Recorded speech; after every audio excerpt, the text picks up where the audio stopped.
Yeshua, your King of praise. Shalom, everyone. This is Messianic Rabbi Buzz Tremé, the Jew teaching you. Welcome to our Bible study. Yeshua, you are the way. Yeshua.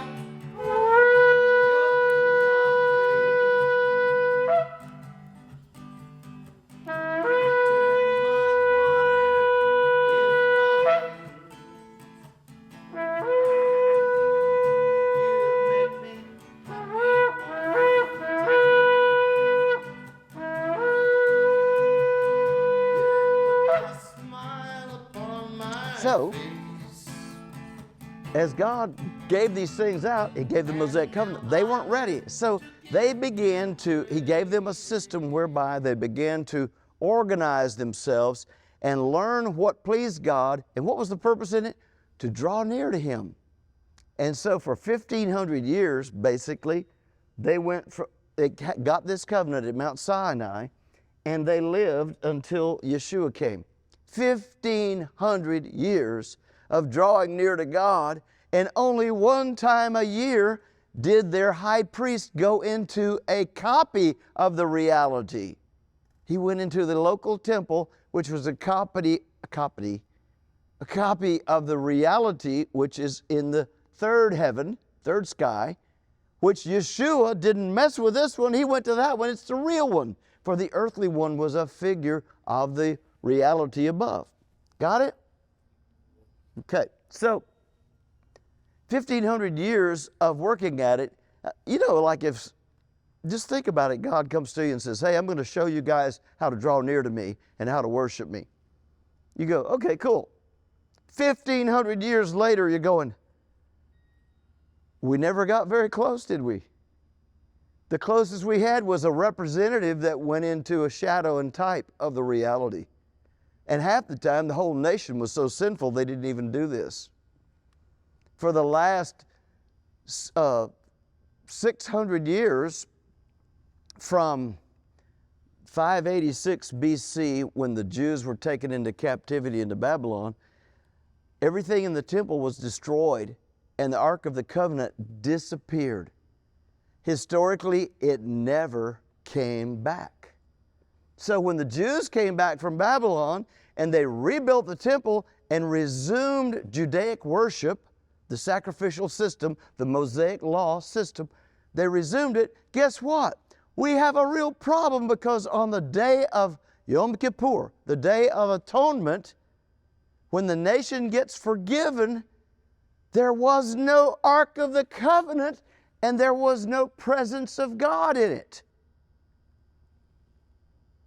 Remember, the Ark of the Covenant was there, and the cherubim, and it was a figure of the real one. And the Lord, He said, I will dwell above the ark where the Ten Commandments are, and I will dwell beneath the cherubim. And so the Shekinah glory was there on earth, but when they came back from Babylon, you never have a mention of the Shekinah being there. So how did the high priest go in and worship God at the Day of Atonement? How did he bring the bull's blood for himself? And then how did he bring the ram's blood? It was a goat ram. How did he bring that into there? So all we know is history says that it was an act they did, but no meat to it. No substance. Think about that. So Yeshua comes, and they're still strutting around about how holy they are and how proud they are. They had their religion, and they can't wait for Yom Kippur, the day of covering, the day of atonement. They can't wait. And Yeshua's there going, you don't get it, do you guys? There is no Ark of the Covenant in there. There is no qualified high priest, and your blood of your animals will not do the trick. They had to go in there and sprinkle the blood on the curtain, which was figurative of the skin of Yeshua, and they had to sprinkle it on the Ark of the Covenant, this blood. You know, we call it the mercy seat. Mercy seat's not in the Bible, but it's called the kippur. The idea of a kippah, all of this is the idea to cover. Yom Kippur, cover. Okay, so the Ark of the Covenant, there wasn't a mercy seat. It's okay to call it that. I mean, we do. People do. The idea was there was a cover, though, and inside were the Ten Commandments.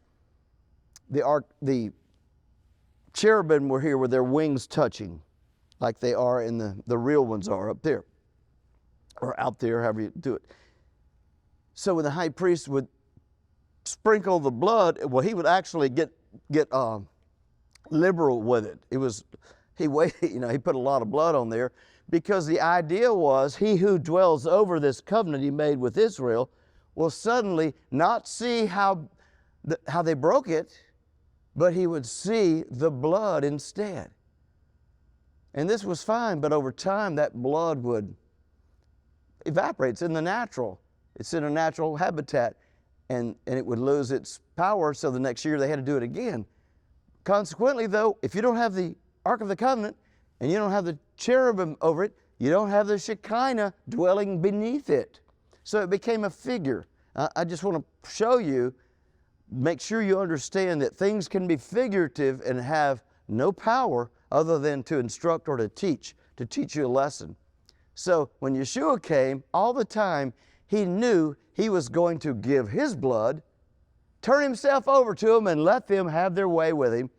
And then he would raise from the grave and take his own blood to that place up there where the Melchizedek priesthood was. And he would go, or where Melchizedek was, the eternal priest, Yeshua would go and go into the presence where the living God was and dump his blood on the altar, on the Ark of the Covenant, the true one. And then the blood was so pure that it would never go away. And God said, this is enough. And then he said, sit down by me, and you are now the high priest of the Melchizedek order, the eternal priesthood order. And all of your followers are lesser priests, but you're all now a part of the eternal priesthood, which God had promised in Exodus chapter 19. God, that's good stuff, huh? So, understanding how these covenants work, if you know the schedule, and here it is, and by the way, this doesn't belong in there. This, as going down the timeline, this would really be where the millennial reign is. And maybe later I'll take this off. I just needed a place to write it. Okay, so the Mosaic covenant was given through Moses to Israel. It had no power to save. It was called in Greek a pedagogos. It was to lead them to the Messiah. And the New Testament tells us this. So don't go putting yourself under the law. It served its purpose, right? Then we get to the edge of the promised land, and God says, I'll give you a new covenant.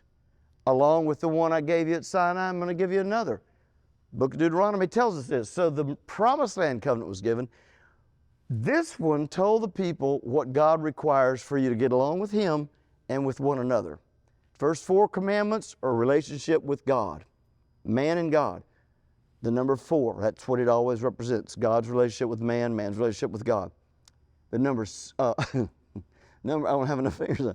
The number 6, first 4 commandments about God and man, and then I don't know if I'm saying this right. The second set of commandments are 6. Okay, 6 is the number of man. The relationship between man and man. That's the Mosaic covenant. Now God makes a covenant, and He sets stipulations concerning man's relationship to the land. And the sign of that covenant is the 7th year, the Shemitah. Cool, huh? Let the land rest. All right? So that covenant, but because the Jews who are under this covenant enter the promised land, these two are joined. So while they're living up to the commandments found here, they're also living up to the commandments found here. They never lived up to them well, right? We all know that. Then David is born, and God likes David and says, and the king who is to come to culminate all of the promises of God is going to be a descendant of you, Mr. David. And David receives the promise, it's called the Davidic covenant, and his son is not only going to be the king of Israel, he'll be the king of kings and the king whose kingdom has no end. So the universe. That's here. Yeshua comes, and what did they call him? Ben David, son of David, son of David. That was because they knew he was the Davidic promise. That's so good, isn't it? God, this stuff's good. Now, remember, all of this is happening with Israel, not with these descendants. The only one of their descendants it affected was Shem's descendants. But Japheth, they're the Europeans, and Ham, the Afrikaans, and the Canaanites, and other peoples, but these are mainly who the Bible portrays. So who is it? The line of Shem, Abraham, and all the way down to the New Covenant. And then God, after saving these people in the Abrahamic line, he opens the door of faith to the Gentiles. And so they come running in. Today, the Gentiles are acting like this is our program. Jesus is our Christ. And the Jews, well, heck with them. What part do they play in this? Let them go through the tribulation and suffer.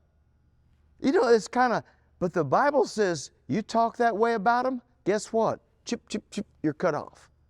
Romans chapter 11 is very clear on that. So we have to understand what's the plan. What's the plan? That you now can be a part with the firstborn and the covenants God made with them, these special covenants, you become heirs with them of it. This is great stuff. This is theology that'll liberate you because it's the Bible core. Oh, Yeshua,